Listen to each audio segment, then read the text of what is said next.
సోమవారం జనసేన నేత పులపర్తి రామాంజనేయులు తనయుడు పులపర్తి ప్రశాంత్ ఎన్నికల ప్రచారం నిర్వహించారు.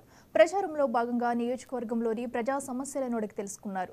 టిడ్కో ఇళ్ల లబ్ధిదారులను కలిసి వారి సమస్యల పరిష్కారానికి కృషి చేస్తానని ఆయన భరోసా ఇచ్చారు. జనసేన అభ్యర్థి అంజుబాబును గెలిపించాలని ఈ సందర్భంగా ప్రజలను కోరారు. కార్యక్రమంలో జనసేన నేతలు కార్యకర్తలు పాల్గొన్నారు.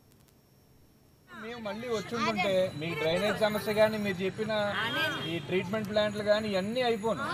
వీళ్ళకి రావడం వీళ్ళు వచ్చి కూడా ఇంత బాగా కట్టిందాన్ని పూర్తి చేయకుండా అన్ని విధాలుగా దీన్ని నాశనం చేసి ఏదో వంకలు చెప్పి తప్పించుకొని తిరిగారు. వాటర్ కూడా సరిగ్గా కింద అయితే వాటర్ కూడా సప్లై చేయలేకపోతున్నారు పైనకి ట్యాంక్ ద్వారా.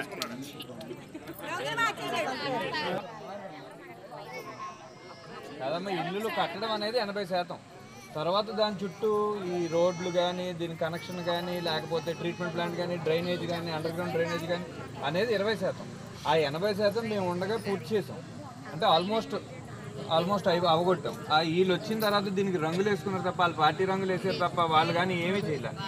మేము వచ్చాక మీరు చెప్పిన రోడ్డు కనెక్షన్ కానీ ఈ డ్రైనేజ్ సమస్య మీ లీకేజ్ అంటున్నారు. ఆ లీకేజీలు కూడా మళ్ళీ ఇంజనీర్లు పెట్టి ఏమన్నా ఇబ్బందులు ఉన్నా అన్నీ చేపించి మీరు ఇందాక చెప్పిన రుణమాఫీ అని అంటున్నారు కదా, అది కూడా చంద్రబాబు గారి దృష్టిలో పెట్టి లేదు మేము వచ్చాక 100% అది చేయడానికి అన్ని విధాలుగా కృషి చేస్తాం.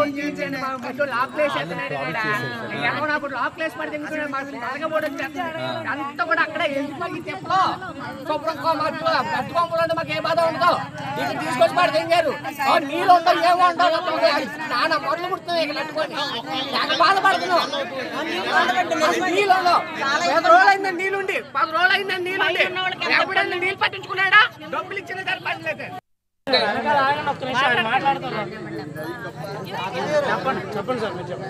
నేను మీ అందరినీ కోరుకునేది ఒకటే, మీకు మీ అందరికీ మంచి ఇల్లు ఉండాలనే మంచి ఆలోచనతోటి గతంలో కట్టించాం. అది తర్వాత వచ్చిన వాళ్ళు పూర్తి చేయలేదు. సరే అయిపోయింది, అది అయిపోయింది. ఇప్పుడు మీ చేతిలో ఉంది మొత్తం. మీరందరూ తప్పనిసరిగా గాజు గ్లాస్ గుర్తుకేసి నాన్నగారిని గెలిపించండి.